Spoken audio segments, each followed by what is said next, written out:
Today I'm going to show you a few tips to do if you cannot find your Bluetooth accessory on Samsung M55. So if you have a problem to find your Bluetooth gadget, always start from the simplest way, so just restart your Bluetooth connection. You can also try to restart your phone.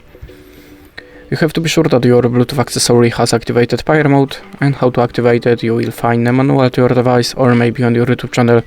So just check it and be sure that your Bluetooth accessory shall be visible for other devices.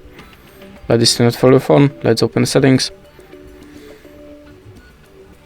Go to the general management and select reset.